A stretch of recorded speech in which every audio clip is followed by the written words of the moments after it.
इससे पहले हमने साइमन कमीशन के बारे में पढ़ा दिया है। आज आप लोगों को बटलर समिति 1927 ईस्वी और नेहरू रिपोर्ट 1928 ईस्वी के बारे में बताएंगे। तो बटलर समिति का गठन 1927 ईस्वी में हुआ था। किसके द्वारा? ब्रिटिश सरकार ने हर कोर्ट बटलर की अध्यक्षता में एक बटलर समिति का गठन किया। तो जो ब्रिटिश सरकार थी, साइमन कमीशन के साथ साथ ही बटलर समिति का भी, हर कोर्ट बटलर की अध्यक्षता में बटलर समिति का भी गठन किया। इसके अन्य सदस्य कौन कौन थे? होल्डवर्थ और सिडनी पील, ये दो लोग और इसमें शामिल थे। इसके गठन का उद्देश्य क्या था? भारतीय राज्यों और सर्वोच्च शक्ति के बीच संबंधों की जांच करना तथा ब्रिटिश भारत और भारतीय राज्यों के बीच मौजूदा संबंधों के अधिक संतोषजनक समायोजन के तरीके को बताना था।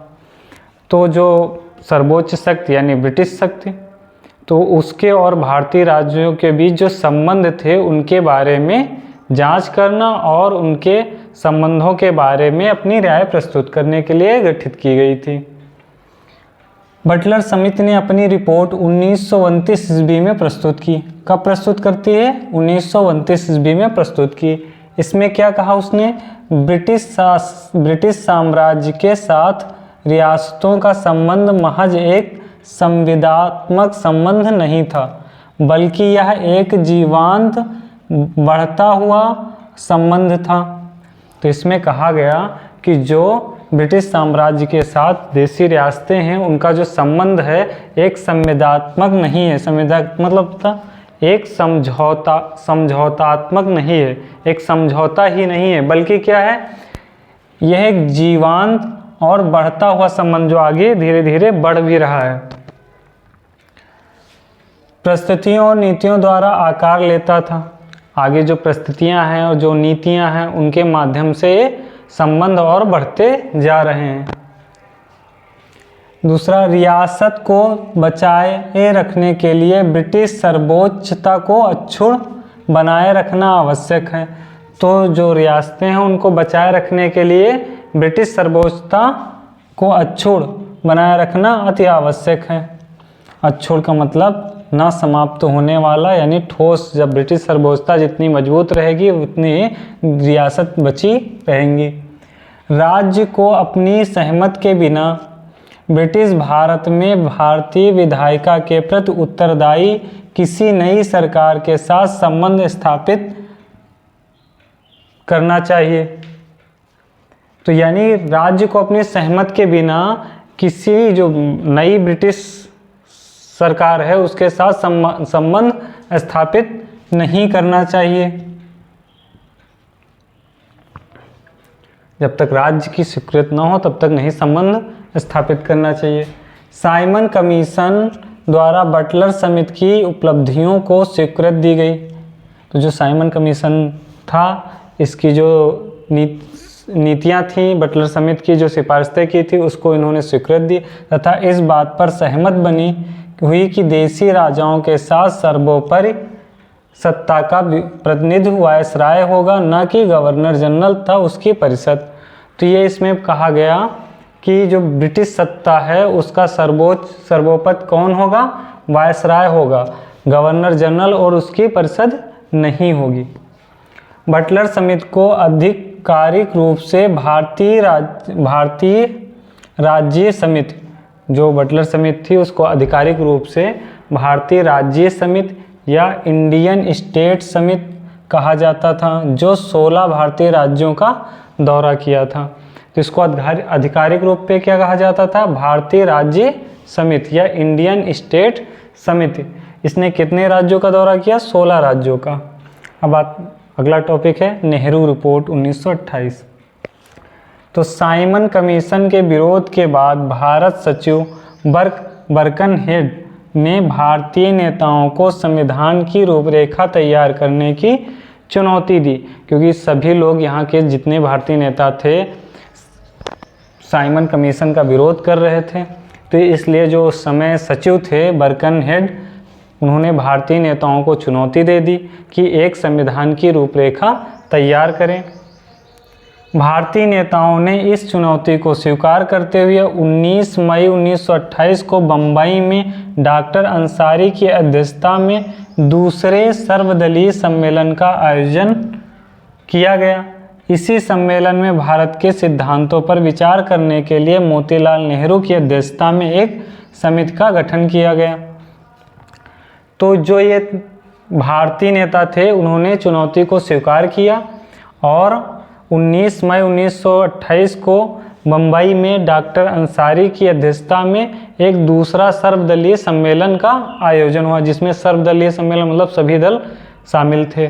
इससे पहले दिल्ली में आयोजित होता है, तो दूसरा सर्वदलीय सम्मेलन कहाँ? बम्बई में आयोजित हुआ।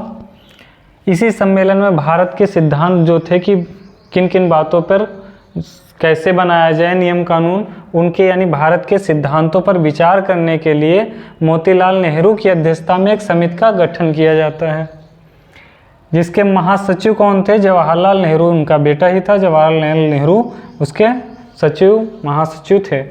अन्य सदस्य कौन कौन थे? सुभाष चंद्र बोस, सर अली इमाम। अन्य सदस्यों में सुभाष चंद्र बोस, सर अली इमाम, तेज बहादुर सप्रू, एम.एन. जोशी, जी.पी. प्रधान, एम.आर. जयकर आदि शामिल थे। अच्छा, इस नेहरू रिपोर्ट में कोई कहीं कहीं 8 सदस्यीय समिति, कहीं कहीं 9 सदस्यीय समिति कहा जाता है कि शामिल थे। इसमें 9 सदस्यीय समिति थी या 8 सदस्यीय समिति। मोतीलाल नेहरू की अध्यक्षता वाली समिति ने लखनऊ में हुए सर्वदलीय सम्मेलन के चौथे अधिवेशन में, जो सर्वदलीय सम्मेलन जो चौथा होता है लखनऊ में, कब? अगस्त 1928 ईस्वी को अपनी रिपोर्ट सौंपते हैं। तो मोतीलाल नेहरू की अध्यक्षता वाली जो समिति थी, जिसके अध्यक्ष मोतीलाल नेहरू बनाए गए थे, लखनऊ में चौथा सर्वदलीय सम्मेलन होता है। कब? अगस्त 1928 ईस्वी में। तो उसमें अपनी रिपोर्ट सौंपते हैं। इसी रिपोर्ट को ही नेहरू रिपोर्ट के नाम से जाना जाता है। तो जो समिति गठित हुई थी सर्वदलीय समिति के माध्यम से, उसे जब उसने रिपोर्ट सौंपा तो उसी, क्योंकि अध्यक्ष मोतीलाल नेहरू थे इसलिए इसे नेहरू रिपोर्ट के नाम से जाना जाता है। अब रिपोर्ट की प्रमुख सिफारिशें कौन कौन थी? भारत के लिए डोमिनियन स्टेट की मांग, भारत को डोमिनियन स्टेट का दर्जा दिया जाए। संघीय सरकार की स्थापना, एक संघीय सरकार की स्थापना हो। अल्पसंख्यकों के लिए सीटों का आरक्षण, जो अल्पसंख्यक हैं, सांप्रदायिक प्रतिनिधित्व को समाप्त करके अल्पसंख्यकों के लिए सीटों का आरक्षण किया जाए।